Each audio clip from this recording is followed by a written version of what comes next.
रचना और रिया दोनों बहनें कॉलेज में पढ़ती थी। रचना मॉडर्न ख्याल की लड़की थी, वहीं उसकी बड़ी बहन अच्छी स्वभाव की थी। उसी कॉलेज में राहुल नाम का एक नया लड़का एडमिशन लेता है। राहुल बहुत ही हैंडसम और सुडौल लड़का था। कॉलेज की सभी लड़कियां राहुल के बारे में ही बातें कर रही थी, तभी वहां से राहुल गुजरता है। राहुल को देखकर राधा बोलती है, अरे यार, यह राहुल कितना स्मार्ट लगता है, एकदम ऋतिक रोशन जैसा लग रहा है। मैं इसके लिए इतनी सफर कराती हूँ, पर यह तो मुझे देखता भी नहीं। तुम जैसी डिब्बी को तो वह भाव भी नहीं देगा। ठीक है, मैं तुझे डेढ़ देती हूँ, तू उसे पटा के दिखा।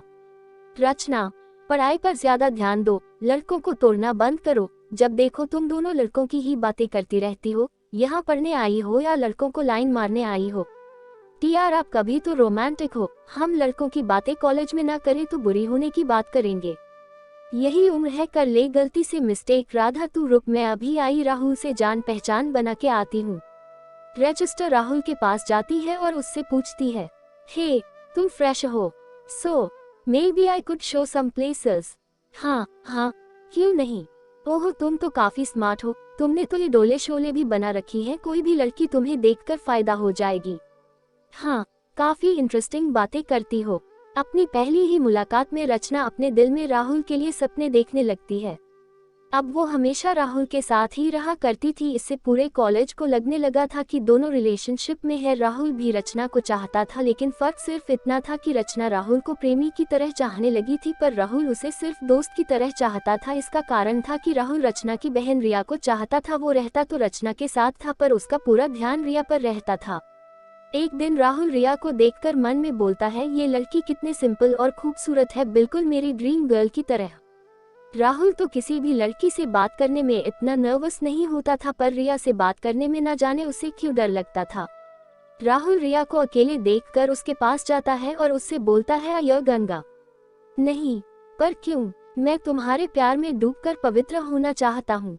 ये सुनकर रिया मुस्कुराती है और वहाँ से शर्मा कर चली जाती है।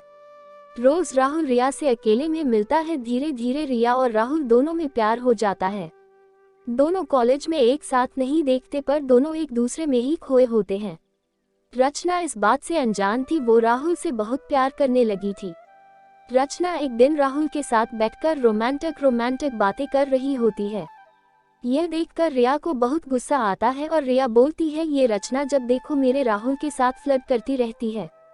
ये कॉलेज के सभी लड़कों के साथ रहती है, कम से कम मेरे राहुल को तो छोड़ दे। रिया को राहुल और रचना को साथ देखकर बहुत जलन होती है। वो वहां से चली जाती है। रात को जब रचना हॉस्टल में पहुंचती है तो वहां दोनों बहनों में झगड़ा हो जाता है।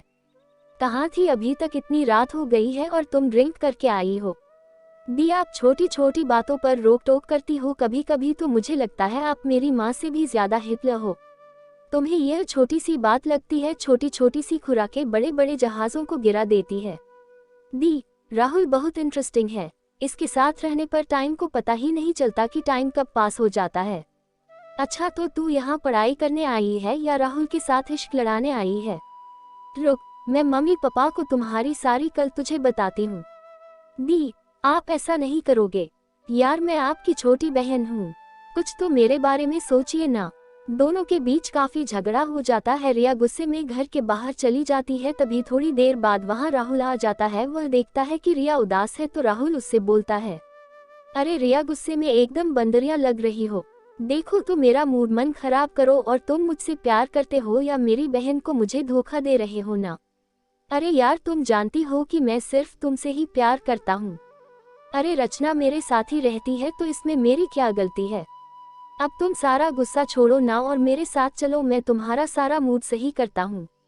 राहुल रिया को अपने घर ले जाता है, जहाँ दोनों बैठकर बातें करते हैं और दोनों एक दूसरे से प्यार करते हैं और सो जाते हैं। सुबह इधर उधर कपड़े बिखरे देख और रात की बात को याद करके रिया का दिल जोर जोर से धड़कने लगता है। यार, यह सब क्या हो गया? फिर राहुल को रोका क्यों नहीं? अब क्या होगा? अरे कुछ नहीं होगा, लेकिन इस घटना के 1 महीने बाद की बात है। रिया रात को सोने की तैयारी कर रही होती है, तभी उसे उल्टी जैसा लगने लग जाता है।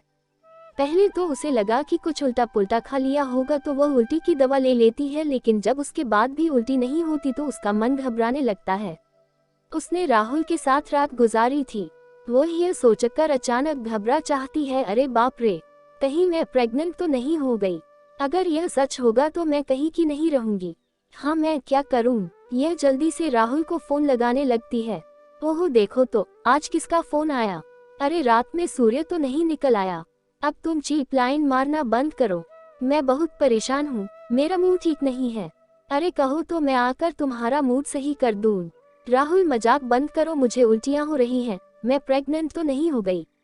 यह सुनकर राहुल हंसने लगता है और बोलता है, अरे मेरी भूली, उल्टी होने का मतलब यह थोड़ी ना कि तुम प्रेग्नेंट हो।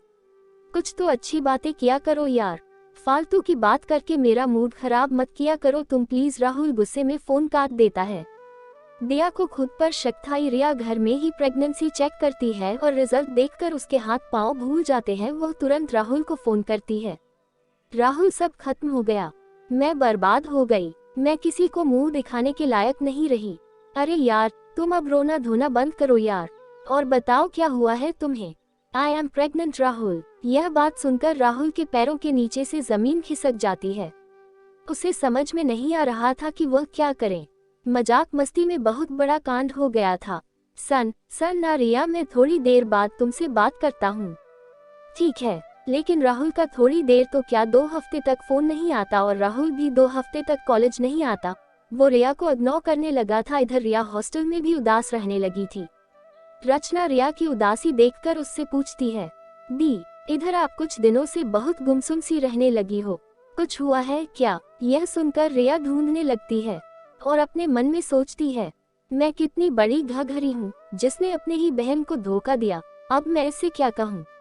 आप रो क्यों रही हो? क्या बात है, मुझे बताओ। नहीं कुछ नहीं रचना, मम्मी पापा की याद आ रही थी। रचना के लाभ पूछने पर भी रिया रचना को कुछ नहीं बताती।